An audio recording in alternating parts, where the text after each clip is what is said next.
Hi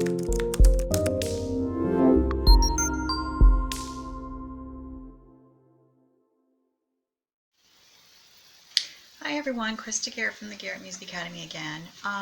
Wanted to talk to you a little bit about an instrument that we all have, that we all use on a regular basis, that we just don't think about, and how to take care of it and nurture it, regardless of how we use it.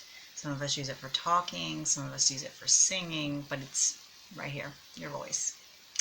And how do you take care of it? Well, there are several different secrets that are not so secret.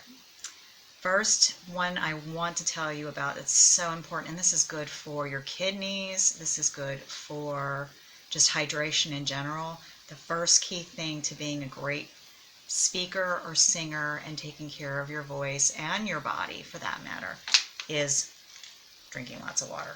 I'm not trying to give a shout out to any particular company that does bottled water, but you want to drink water and lots of it. The important thing to keep in mind when drinking your water is that you want it to be room temperature. You don't want cold with ice, and you don't want hot.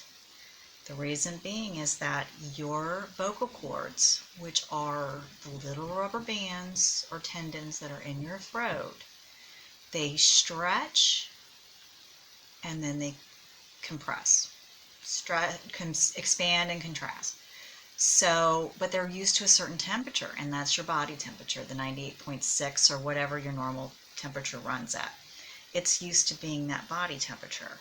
When you shock it with cold water, it throws your vocal cords into a shock. And the same thing with hot water. So let's say I were to take you right now and push you out your front door. It is 20 degrees outside, and I left you out there in shorts, a t-shirt, and some flip-flops. What's going to happen? I'm locking the door. You can't come in. What's going to happen? Your body is going to go into a version of shock. It's going to start to shiver because it's trying to generate enough body heat to maintain your normal body temperature. The same thing with your vocal cords. You throw on some ice cold water on them and they're going to be shivering, and it's going to make them shrivel and make them kind of contrast up into a ball, which is not what you want. You want them relaxed. So drinking room temperature water, like I said, is the best way to do that. So try to keep your water room temperature. Have plenty of it. It's also great for filtering with your kidneys as well, because it goes through your bloodstream a lot faster and filters through your kidneys faster, to help get rid of the toxins in your body. The second thing I always like to say is it's important to do the best you can not to yell or scream.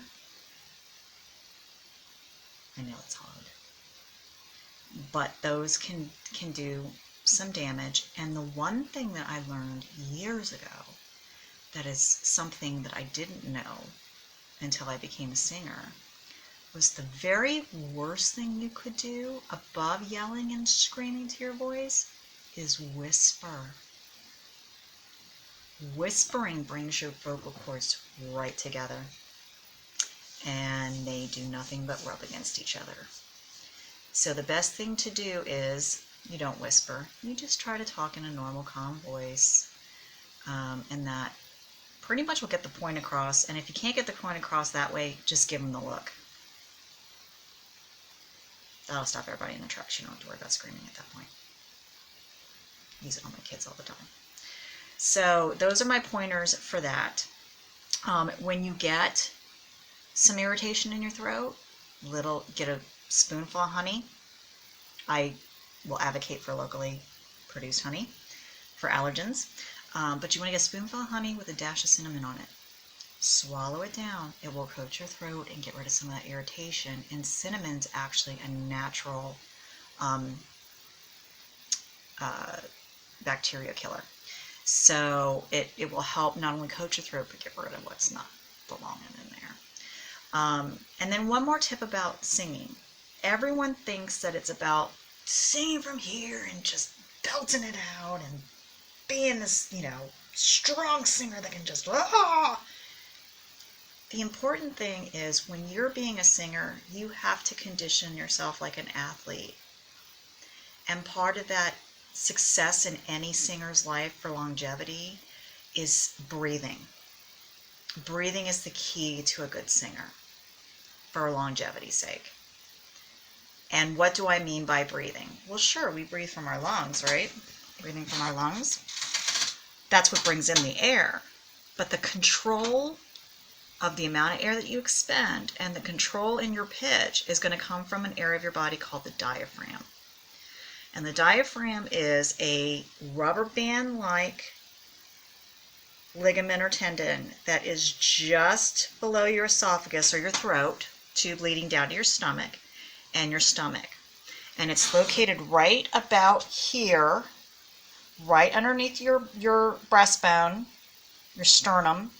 You're going to have a little rubbery substance that's going to put, when you push on it, it pushes back. So find the bone, come down below it, and then push. And when you have your finger pushing back at you, you will feel that that is your diaphragm. You need to have a good stretch to your diaphragm pretty regularly. Get it nice and strong, because when you push up and out to sing, that's coming from your diaphragm. Now, I'm going to show you an exercise that I have given to my beginning voice students that has been key to them building up their diaphragm. And this is nothing that any good voice coach doesn't teach. So I'm just going to show this to you. And then I recommend doing this exercise once a day, typically in the evening before you go to bed. You can even do it in the morning when you get up. But doing it in increments of 5.